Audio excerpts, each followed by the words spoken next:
let this season cook. I thought we were going to have a bit of a dull race after Sao Paulo, but this season has given another curveball and we don't know where it's going. I could not tell you now who is going to win the championships. I've got my gut feelings, but I can guarantee they'll be out of date within 2 races. So let's talk about the Mexican E-Prix on this episode of Formula E Unscripted. The Mexican E-Prix. Now, this track has evolved so much over the last couple of seasons. It seems to have been getting longer. This year they took out the chicane and I think it was a wonderful decision because we had lap times 6 seconds faster than last year and we knew from FP1 that there was going to be a new sort of record for the Gen 3 era.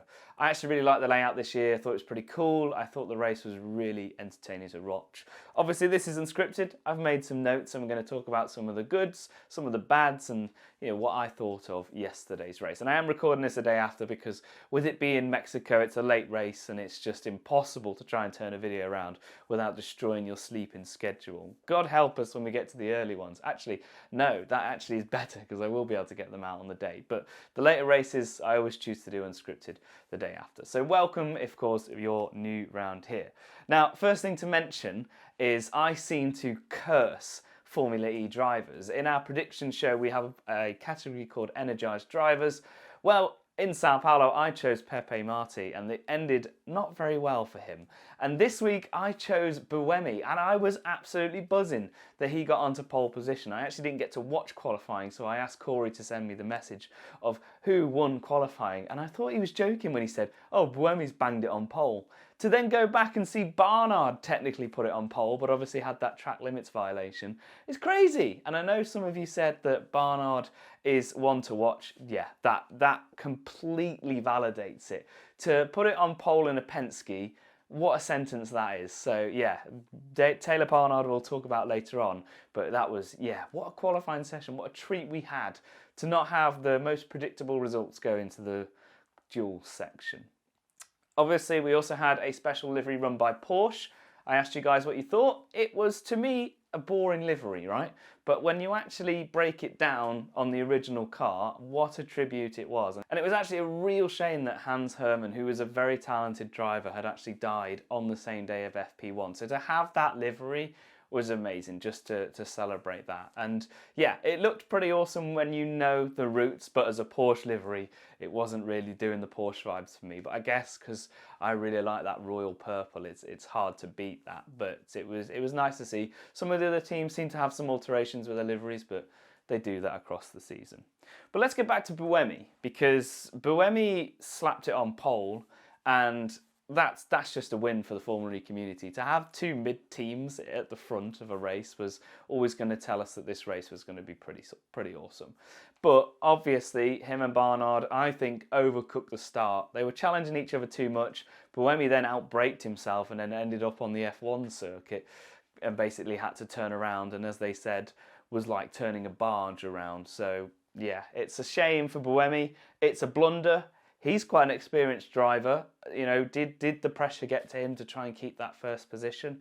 I think it was a kind of mix of two. They ran out of track, or Buemi ran out of track way too fast. But yeah, it's a real shame. I feel like that could be the Kyle curse now, because that's Buemi's weekend ruined, because he was my energized driver. So yeah, good luck to anyone who I pick in Miami. Then there were some dramas. Nick De Vries seemed to have somehow ruined Dan Ticktum's race again, but this time from a completely different position on the track. Nick De Vries, the yellow flag, and the car obviously broke down, or I don't even know, it just malfunctioned, I guess is the best word. And then he sort of pulled it off the track and then put it back onto the track in a weird position, which I thought was, well, that feels a bit loaded. And obviously then that brought out the yellow flags, and obviously then they restarted. Now, when Nick De Vries actually brought the yellow flag out, Roland actually was in attack mode and was making up through some of the positions. And then it just sort of went backwards for Roland at that point. He lost a minute of attack mode. He got pushed off the track by Da Costa, I think, but I don't think that was more of a pinch point moment. I think it was just wrong place, wrong time. this is what I like about Formula E, when they're all packed together, these sorts of incidents happen. But I think Roland lost a good 3 places there, and I think that's quite a pivotal point, because I think if he hadn't, there might have been a more chance that Roland would have won this race. I think there was quite a high percentage that he was, and I think he is probably likely going to win the season. But as I mentioned in my intro, who knows? Absolutely who knows? It's only race 2 out of 17. You know, when we get a double header, that can completely change the championships. Back to that sort of pinch point moment, because there was kind of 2 in the race. There was obviously that first one that pushed Roland off, but then after the safety car came in and they sort of cleared De Vries, they got going again, and then it was kind of 4 into 1, and they all sort of like clattered each other, which is what kind of took Da Costa out of the race. I don't know whether he was a passenger in that, but to me it was kind of just, there was a pinch, there was a car that was spun round, and the biggest loser, I think, out of that whole crash, Dan Ticktum. Like, he got pushed wide, he lost about 3 positions, and I think he actually got damage as well in the contact of it all. And I think, again, Dan Ticktum, who has quite the potential to win this championship this year, has just had another race where he's been just taken out. And where I've sort of said this was Nick De Vries' fault, that pinch point moment wouldn't have happened without the safety car. The safety car only came out because of Nick De Vries. So you see where I can connect the dots there. Obviously it's not, but there always seems to be a way that Nick does something to ruin Dan's season 12.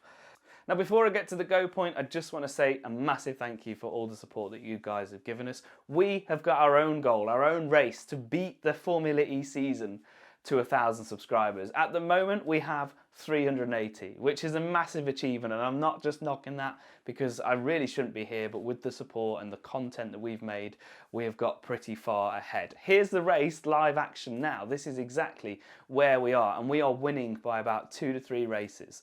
So obviously, if you haven't subscribed already, please subscribe and like the video, because it will push it out to other motorsport fans who might be discovering Formula E for the first time. And Unscripted, as crazy and as unscripted it is, it's here to make sure we can keep the conversation going between the long gaps of the races. Luckily, our next race is at the end of the month, so it's not so long into Miami, but it's a journey I would love to just keep doing and going, and hopefully we'll win the race. But as I mentioned, Formula E is about consistency, and that's why Cassidy has done very well so far in the season.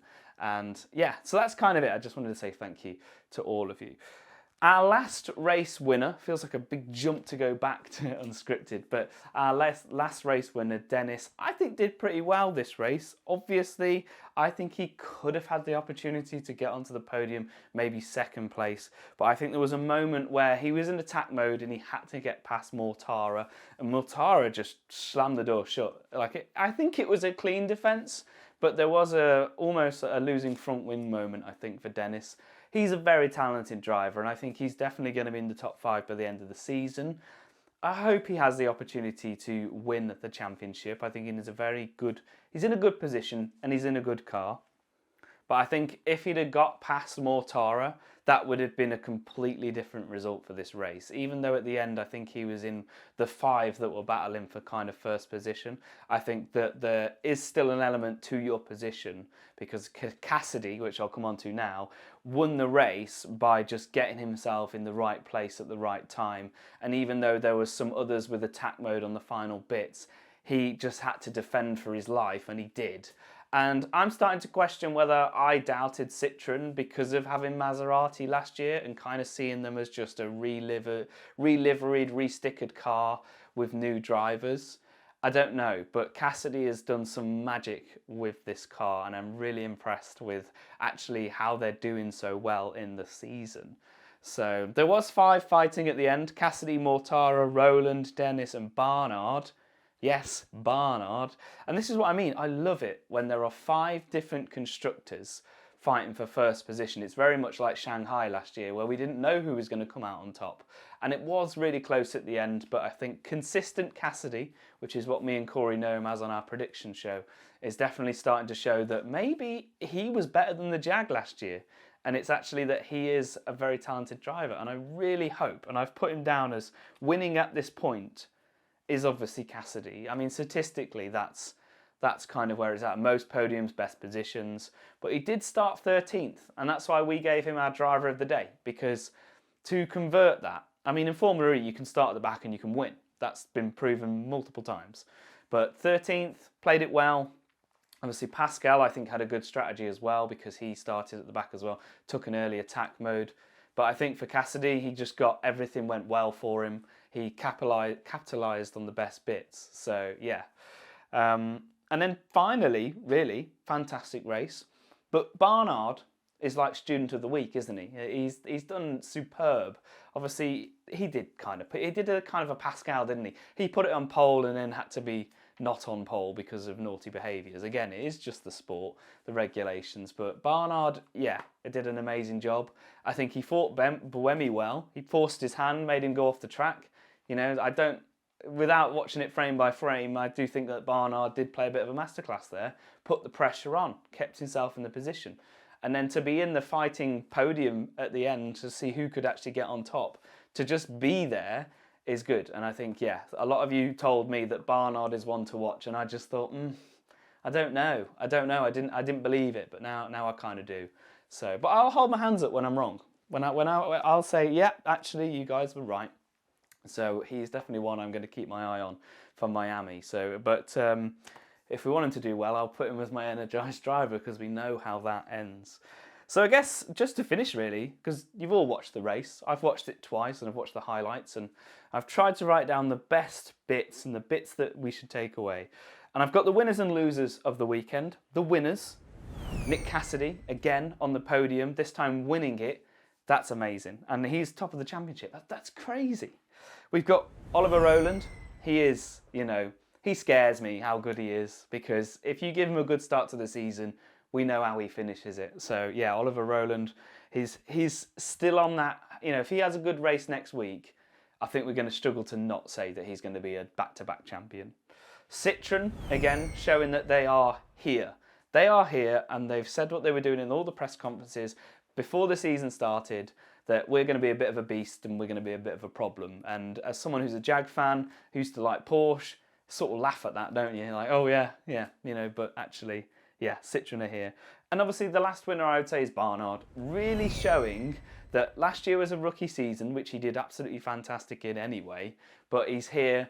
DS Penske have given him a seat, and he's really turning those results around. And I think DS Penske are kind of like a really good mid-team, and if they can just get their performances up, they could start getting into the top four of the constructors, because Gunther, which I think came in the midfield, I think he scored points as well, I think. I'll put the championship standings where he is there so you can actually see what he scored. But again, another result that was just respectable. And as Corey said, one day he'll just pop up in first. And then what are you going to do when we've got Gunther fighting? And this is what I mean, like, it's crazy at the moment, and we need more races closer together just to see how this season is actually going to bed in. The losers, I swear I do this show as punishment, but I'm going to have to go with Felix da Costa again.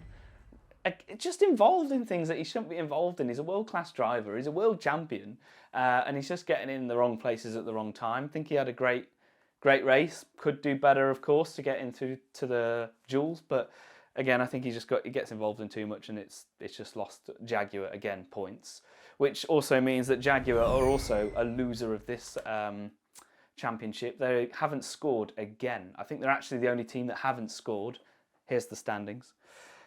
Another one that's upsetting, that must be really frustrating for him, because he knows he's talented, is Dan Ticktum. Just, yeah, silence for it. Again, just a bit like da Costa, kind of just having one of those seasons where things are just going wrong because of others. And I know that you have to race against others to score points, but like Dan got pushed wide, and that was just on the wrong end of the stick, isn't he? And then the final one I would say is Andretti. I just feel like they lost out of, you know, they were winning the championship, and I think Dennis put in a good performance, but Drogovic, he's a rookie, will allow it, but I think they're one of the other teams that lost out.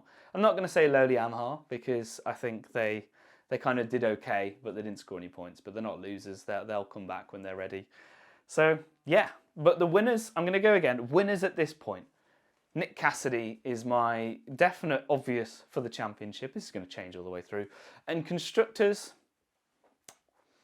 Porsche did look a bit strong, you know, and I'm thinking, I haven't mentioned them much apart from their nice livery for that driver, but yeah, I'm going to say at the moment my prediction would be on Cassidy potentially winning the championship, followed by Roland. It's going to be a late lunge in London to win the championship. It's going to be them two, I think, that fight out, and then maybe Porsche on consistency, because Muller did okay. He lost a couple of places, but let him bed in, guys. It's the beginning of the season. Once he tunes into that car, you know, he's new to the team and there's a lot of pressure. That's where I think it is. So, yeah, you know the drill. That is our episode of Unscripted and in the bin. So, yeah, thank you very much for tuning in. Obviously, a fantastic race. The next race, of course, is in Miami at the Miami Autodromo, I think it's called, which is where the Dolphins play. It's the track that we know as a street circuit from Formula One. They've obviously got an adapted version. I'm not sure they've released the track map as of yet. It's going to be a really interesting race. If you are new to Formula E and you want to keep up with all the stuff, me and Jack from Formula E Zone made a little, I guess, race program which covers all the stuff like the races. And we've got things in here about previous podiums, race times, just to help you guys out. So I'll leave a link. Well, actually, there's all the stores from the European to the American, Canadian, and the British store for you to have a look at that book. It's available on Amazon. If you've got Prime, you can have it next day. So, but yes, thank you so much for tuning in for this episode of Formula E Unscripted. And my name is Kyle, and this is The Current Lap.